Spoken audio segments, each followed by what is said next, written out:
അനു എന്താ പരിപാടി? എന്നെ സഹായിക്കുന്നത് അനുവാണ്. നമ്മൾ പാല് വാങ്ങിക്കുമ്പോൾ അതിൽ നിന്ന് പാടയൊക്കെ എടുത്ത് സ്റ്റോർ ചെയ്യുവേ, ഈ പാത്രത്തിൽ സ്റ്റോർ ചെയ്ത് വെക്കും.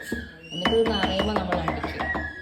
ഇത് കണ്ട, ഇത് ആ പാട അടിച്ചിട്ടാക്കിയ വെണ്ണ കേട്ടോ. നമ്മൾ വെണ്ണ എടുത്തിട്ട് ഇവിടെ വെച്ചിട്ടുണ്ട്. ആ സംഭവം കണ്ട, നല്ല കട്ടി പാടയുള്ള നല്ല കൊഴുപ്പുള്ള പശുവിൻ്റെ പാലാണെങ്കിൽ നമുക്ക് നല്ല പാട കിട്ടും കേട്ടോ. നമ്മളിത് എടുത്തിട്ട് നെയ്യാക്കുക ചെയ്യാം. നമ്മൾ നെയ്യ് വെളിയിൽ നിന്ന് വാങ്ങലില്ല. ഒരു മാസം നമ്മുടെ പാലിലെ പാട ശേഖരിച്ചിട്ട് നമുക്ക് ഇത്ര വെണ്ണ കിട്ടും കേട്ടോ. വെണ്ണയത് ഇതിനിങ്ങനെ കറക്കും.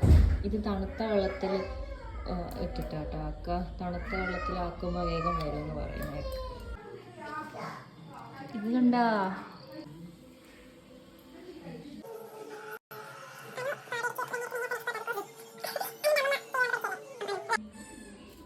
നമ്മൾ അടിച്ച വെണ്ണയില്ലേ, വെണ്ണ ഇങ്ങനെ പച്ചവെള്ളത്തിൽ ഇട്ടിട്ട് അതിൻ്റെ പുളിപ്പ് കളഞ്ഞിട്ട് എടുക്കുക കേട്ടോ.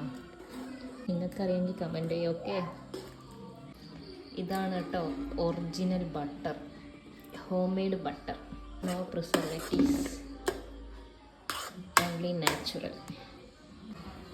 വെണ്ണയുടെ ലുക്ക് കണ്ടു, വെണ്ണ ഉരുകാൻ തുടങ്ങി. നമ്മുടെ ബട്ടർ ഫുള്ള് മെൽറ്റായി കേട്ടോ. ഇതെങ്ങനെ എത്തി സംഭവം. ഇതിന് ചൂടായിട്ടുള്ള വെള്ളം ഫുള്ള് വറ്റിയിട്ട് നല്ല കളർ വരും അല്ലേ. ഇപ്പം തന്നെ ചെറിയ മണമൊക്കെ വരും.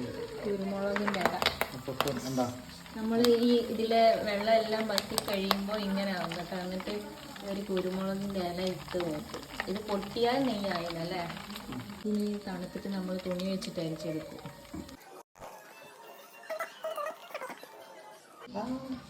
ഇതാട്ടോ നമ്മുടെ ഫൈനലി നമ്മുടെ നെയ്യായത്.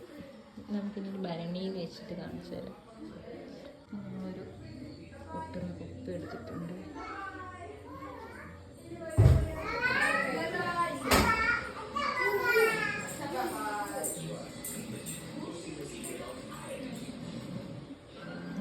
നമുക്ക് കിട്ടിയ